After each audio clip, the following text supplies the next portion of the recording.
നമ്മുടെ ലൈഫിൽ ഏറ്റവും വില്ലനായിട്ടുള്ള ഒന്നാണ് ഈ പ്രമേഹം. ഈ പ്രമേഹം കൺട്രോൾ ചെയ്യാൻ വേണ്ടിയിട്ട് നമ്മൾ പല രീതിയിലുള്ള ഫാസ്റ്റിങ്ങും ഡയറ്റും എല്ലാം ഫോളോ ചെയ്യാറുണ്ട്. അപ്പോൾ പലർക്കുള്ള ഒരു ഡൗട്ടാണ് ഈ പ്രമേഹ രോഗികൾക്ക് ഫ്രൂട്ട്സ് കഴിക്കാൻ പറ്റുമോ, അല്ലെങ്കിൽ അധികം മധുരേറിയിട്ടുള്ള ഭക്ഷണങ്ങൾ കഴിക്കാൻ പറ്റുമോ എന്ന്.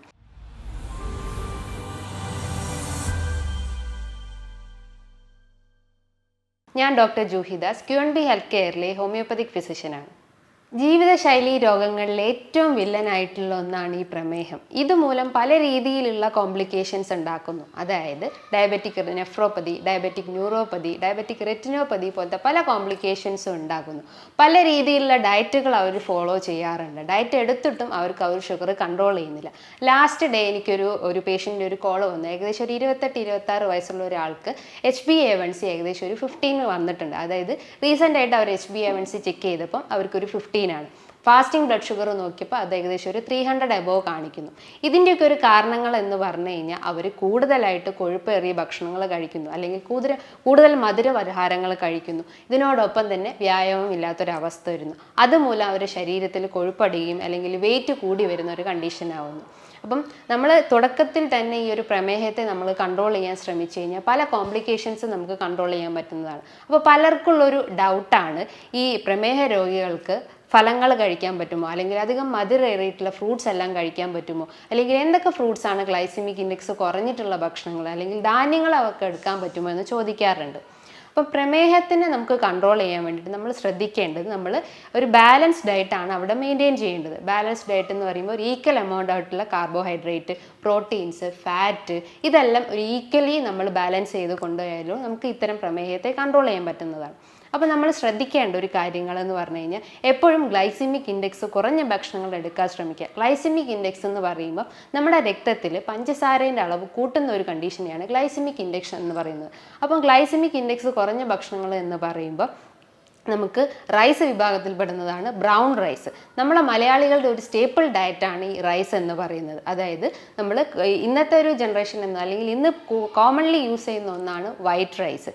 ഇതിന് പകരമായിട്ട് നമുക്ക് ബ്രൗൺ റൈസ് യൂസ് ചെയ്യുക, അതായത് ഹോൾ ഗ്രെയിൻ റൈസ് യൂസ് ചെയ്യുന്നതാണ് ഏറ്റവും നല്ല കാര്യം. അതേപോലെ ഫ്രൂട്ട്സിൽ നമ്മൾ ശ്രദ്ധിക്കേണ്ടത് ഗ്ലൈസെമിക് ഇൻഡെക്സ് കുറഞ്ഞ ഭക്ഷണങ്ങളാണ് എടുക്കേണ്ടത്. അതായത് ചില ആളുകൾ ചോദിക്കാറുണ്ട്, നമുക്ക് ചക്കപ്പഴം കഴിക്കാൻ പറ്റുമോ, അല്ലെങ്കിൽ മാങ്ങാപ്പഴമൊക്കെ കഴിക്കാൻ പറ്റുമോ.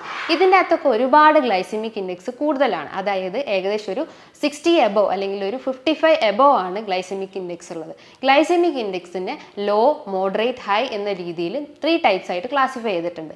ലോ എന്ന് പറയുമ്പോൾ അത് ഏകദേശം ഒരു 50-ൻ്റെ ആ ഒരു റേഞ്ചിൽ വരികയാണെങ്കിൽ അതൊരു ലോ ഗ്ലൈസെമിക് ഇൻഡെക്സ് ആണ്. ഒരു 55 to ഒരു 60-65 എബോവ് വരുവാണെങ്കിൽ അതൊരു മോഡറേറ്റ് ഗ്ലൈസെമിക് ഇൻഡെക്സ് ആണ്. 65-ൻ്റെ എബോവ്, അതായത് ഒരു 70 എബോവ് വരുവാണെങ്കിൽ അതൊരു ഹൈ ഗ്ലൈസെമിക് ഇൻഡെക്സിൽ കാണപ്പെടുന്നു. ഗ്ലൈസെമിക് ഇൻഡെക്സ് കുറഞ്ഞ ഭക്ഷണങ്ങൾ എന്ന് പറയുന്നതാണ്, അല്ലെങ്കിൽ ഫ്രൂട്ട്സ് എന്നാണ് ആംല, അല്ലെങ്കിൽ ആപ്പിള്, ഗൗവ. അതായത് ഗ്ലൈസെമിക് ഇൻഡെക്സ് ഏകദേശം ഒരു 10 to 15 മാത്രമേ അടങ്ങിയിട്ടുള്ളൂ. പക്ഷേ ഗ്ലൈസെമിക് ഇൻഡെക്സ് കൂടിയിട്ടുള്ള ഭക്ഷണങ്ങൾ എന്ന് പറയുന്നത് ജാക്ക് ഫ്രൂട്ട്, മാംഗോ, പൊമോഗ്രാനൈറ്റ് എന്ന് പലരും ചോദിക്കാറുണ്ട്. പൊമോഗ്രാനൈറ്റ് നമുക്ക് ജ്യൂസ് ഫോമിൽ കഴിച്ചു കഴിഞ്ഞാൽ നമ്മളെ രക്തത്തിൻ്റെ അളവ് കൂട്ടാൻ പറ്റും, അതേപോലെ ഗ്ലൂക്കോസ് കൺട്രോൾ ചെയ്യാൻ പറ്റും എന്ന് ചോദിക്കാറുണ്ട്. പക്ഷേ ഗ്ലൈസെമിക് ഇൻഡെക്സ് കൂടുതലായതുകൊണ്ട് തന്നെ നമ്മുടെ ശരീരത്തിൽ പഞ്ചസാരേൻ്റെ അളവ് കൂട്ടുന്നൊരു ഫ്രൂട്ടാണ് ഈ പൊമോഗ്രാനൈറ്റ് എന്ന് പറയുന്നത്. അപ്പം നമ്മൾ എപ്പോഴും ഗ്ലൈസെമിക് ഇൻഡെക്സ് കുറഞ്ഞ ഭക്ഷണങ്ങൾ എടുക്കാൻ ശ്രമിക്കുക.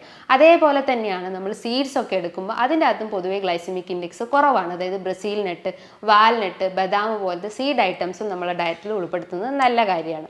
ഇനിയിപ്പം നമ്മൾ ഇത്തരം ഡയറ്റൊക്കെ ഫോളോ ചെയ്തിട്ടും നമുക്ക് ഈ ഒരു വണ്ണോ അല്ലെങ്കിൽ ഷുഗർ ഒന്നും കൺട്രോൾ ചെയ്യുന്നില്ലെങ്കിൽ നമ്മൾ എക്സസൈസിൽ മെയിനായിട്ട് ഫോക്കസ് ചെയ്യാൻ ശ്രമിക്കുക. കാരണം അമിതവണ്ണം ഇന്ന് കോമൺലി എല്ലാവരെയും എഫക്റ്റ് ചെയ്തിട്ടുള്ള ഒന്നാണ്. അപ്പോൾ എപ്പോഴും എക്സസൈസ് മെയിനായിട്ട് ഫോക്കസ് ചെയ്യാൻ ശ്രമിക്കുക. അതേപോലെ തന്നെ നമ്മൾ ഭക്ഷണത്തിൽ, അല്ലെങ്കിൽ നമ്മൾ ഭക്ഷണം കഴിച്ചതിന് ശേഷമായിട്ട് നമ്മൾ വെറും വയറ്റിലോ അല്ലെങ്കിൽ എന്തെങ്കിലും സാലഡായിട്ടോ അല്ലെങ്കിൽ ഫ്രൂട്ട് സാലഡ്സൊക്കെ നമ്മളെ ഡയറ്റിൽ ഉൾപ്പെടുത്തുന്നത് നല്ല കാര്യമാണ്. ഇനിയിപ്പം ഷുഗർ വന്നിട്ടുള്ള ആളുകൾ, അല്ലെങ്കിൽ അവർ ചെയ്യേണ്ട മെയിൻ ടെസ്റ്റുകൾ എന്ന് പറയുമ്പോൾ കോമൺലി എല്ലാവർക്കും അറിയാം, ഫാസ്റ്റിംഗ് ബ്ലഡ് ഷുഗർ നമുക്ക് ചെയ്യാം, റാൻഡം ബ്ലഡ് ഷുഗർ ചെയ്യാം, പോസ്റ്റ് പ്രാൻഡിയൽ ബ്ലഡ് ഷുഗർ ചെയ്യാം. അതോടൊപ്പം തന്നെ ഒരു 3 month ആവറേജ് സ്റ്റഡി ആയിട്ടുള്ള HbA1c ചെയ്യാം. ഇത് ഏകദേശം ഒരു 5.6 മുതൽ 6.2 ആണ് അതിനൊരു നോർമൽ റേഞ്ച് പറയുന്നത്. അതൊരു 6.2 എന്നതിനെക്കാട്ടും കടന്നു പോയിട്ടുണ്ടെങ്കിൽ നമ്മളൊരു ഡയബറ്റിക് അല്ലെങ്കിൽ ഒരു പ്രീ ഡയബറ്റിക് സ്റ്റേജിലാണെന്ന് പറയാം. ഇതോടൊപ്പം തന്നെ അവർ ചെയ്യേണ്ട ഒരു മെയിൻ ടെസ്റ്റാണ് തൈറോയ്ഡ് ഫംഗ്ഷൻ ടെസ്റ്റും ചെയ്യണം. അതോടൊപ്പം തന്നെ ലിവർ ഫംഗ്ഷൻ ടെസ്റ്റും ചെയ്യണം. ഇങ്ങനെ ചെയ്യുമ്പം നമുക്ക് തൈറോയിഡിൽ എന്തെങ്കിലും വേരിയേഷൻസ് ഉണ്ടോ എന്ന് അറിയാൻ പറ്റും. അതേപോലെ തന്നെ ലിവർ ഫംഗ്ഷൻ ടെസ്റ്റ് ചെയ്യുമ്പോൾ SGOT SGPT വാല്യൂസ് നോക്കിക്കഴിഞ്ഞാൽ നമ്മുടെ ശരീരത്തിൽ ലിവർ ഫംഗ്ഷൻ കറക്റ്റ് ആണോ എന്ന് അറിയാൻ പറ്റുന്നതാണ്. അതേപോലെ തന്നെ നമ്മൾ ചെയ്യേണ്ടതാണ് ലിപ്പിഡ് പ്രൊഫൈൽ ടെസ്റ്റ്. ഇതിൻ്റെ അകത്ത് നമ്മൾ കൊളസ്ട്രോളിൻ്റെ ലെവൽ മെയിൻറ്റെയിൻ ചെയ്യാൻ, കൊളസ്ട്രോളിൻ്റെ ലെവൽ എത്രയാണെന്ന് നമുക്ക് അറിയാൻ പറ്റുന്നത്. അതായത് LDL HDL കൊളസ്ട്രോളിൻ്റെ വാല്യൂ നമുക്ക് ഈ ഒരു ടെസ്റ്റിലൂടെ അറിയാൻ പറ്റുന്നതാണ്. അതേപോലെ തന്നെ പ്രമേഹ രോഗികൾ ശ്രദ്ധിക്കേണ്ട അല്ലെങ്കിൽ അവരുടെ ഭക്ഷണത്തിൽ ഉൾപ്പെടുത്തേണ്ട ഒന്നാണ് ഉലുവ നമ്മൾ വെള്ളത്തിലിട്ട് കുതിർത്ത് അതിൻ്റെ ഒരു ജ്യൂസ് ഫോമിലോ അല്ലെങ്കിൽ അതിൻ്റെ ഒരു വെള്ളം കുടിക്കുന്നതും നല്ലതാണ്. അതേപോലെ തന്നെ അവരുടെ ഭക്ഷണത്തിൽ ഉൾപ്പെടുത്തുന്നതാണ് പേരയില. ഒന്നോ രണ്ടോ തളിരില വെച്ചിട്ട് നമുക്ക് വെള്ളത്തിലിട്ടിട്ട് വെള്ളം കുടിക്കുന്നതും നല്ലതാണ്. അതേപോലെ തന്നെയാണ് അവർ ഭക്ഷണത്തിൽ ജീരകവെള്ളം ഉൾപ്പെടുത്തുന്നത് നല്ലതാണ്. ഏകദേശം 1-2 ടീസ്പൂൺ ഭക്ഷണത്തിൽ ഉൾപ്പെടുത്തുന്നത് നല്ലതാണ്.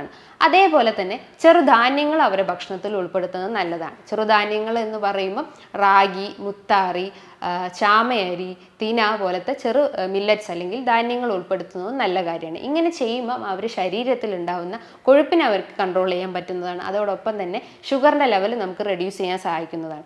ഇത്തരം രീതിയിലുള്ള ഒരു ലൈഫ് സ്റ്റൈൽ നമ്മൾ മെയിൻറ്റെയിൻ ചെയ്ത് കഴിഞ്ഞാൽ ഷുഗറിനെ നമുക്ക് പൂർണ്ണമായിട്ടും കൺട്രോൾ ചെയ്യാൻ പറ്റുന്നതാണ്. ഇനി ഇതുമായി ബന്ധപ്പെട്ട് നിങ്ങൾക്ക് എന്തെങ്കിലും സംശയങ്ങളുണ്ടെങ്കിൽ താഴെ കാണുന്ന നമ്പറിൽ കോൺടാക്റ്റ് ചെയ്യാവുന്നതാണ്. നല്ല ഹെൽത്ത് ടോപ്പിക്കുമായി വീണ്ടും കാണാം.